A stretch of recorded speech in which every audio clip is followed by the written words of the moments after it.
If you drive deep enough into the mountains of Northern California, the pine trees start to swallow the light. This is Keddie, a town so small and so isolated that silence is usually its defining feature. On the morning of April 12, 1981, 14-year-old Sheila Sharp walked through those quiet woods and opened her family's front door. She had spent the night at a friend's house nearby, but what she stepped into inside Cabin 28 was a bloodbath. In the living room were the bodies of her mother, brother, and a friend. They had been subjected to severe blunt force trauma and multiple stab wounds. The attackers used medical tape and electrical wires to meticulously bind the victims, yet the room around them was completely destroyed, splattered with blood from floor to ceiling. Burglars looking for quick cash don't stop to painstakingly tie up multiple people with hospital-grade tape, only to unleash that level of physical rage. The sheer ferocity of the attack points to a targeted execution.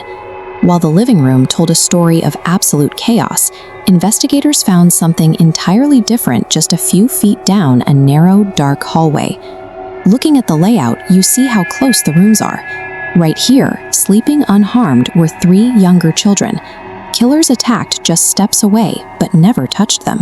Why? Because the bedroom door was deliberately locked from the outside. The killers took the time to isolate the youngest children and secure them behind a locked door before starting the attack. This implies a level of cold, methodical control that overrides any theory of a blind, chaotic frenzy. There was one person missing from the cabin. Sue's 12-year-old daughter, Tina Sharp, was gone.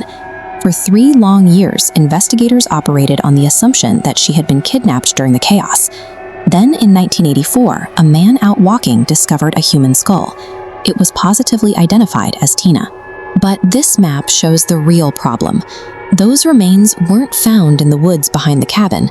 They were discovered near Feather Falls, more than 100 miles away from Keddie. Searchers scouring the surrounding area found a child's blanket, a blue jacket, and fragments of a cassette tape. None of these items offered a clear explanation of how she died. You don't transport a kidnapping victim across 100 miles of winding mountain roads if you're worried about getting caught. The killer had a vehicle, plenty of time, and the extreme confidence needed to move undetected across Northern California. Shortly after the murders, the local sheriff's office received an anonymous call. The voice on the other end told police the exact location where they could find Tina Sharp's remains. But when investigators went to pull that specific tape to trace the call or analyze the voice, the official police recording was gone. It had mysteriously vanished from the evidence room. The attention eventually turned toward 2 men living right there in the community, Martin Smart and John Boubidi. Smart lived in a cabin incredibly close to the Sharps. A bloody hammer matching the blunt force injuries was eventually found near the crime scene. According to witness statements, Smart even confessed specific, unreleased details of the murders to his wife. Years into the cold case, investigators uncovered a letter outlining a potential motive. It suggested Tina Sharp was killed because she walked in on something she was never supposed to see. The intersection of missing recordings, ignored confessions, and suspects living in the immediate neighborhood suggests the killers were well known to the town. The investigation failed to stop a local threat that lived and moved among the residents of Keddie. The handling of the Keddie murders was plagued by massive errors from day one.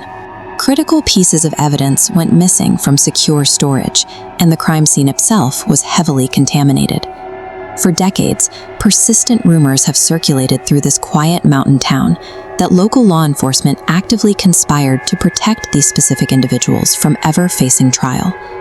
Eventually, the physical evidence of the massacre was erased. In 2004, Cabin 28 was demolished, tearing down the structure where the violence took place. But people living near the site say the forest feels wrong, heavy, quiet, as if the woods themselves remember what happened in that clearing. Over 40 years later, nobody has been convicted, and that reveals the darkest truth of the Keddie murders.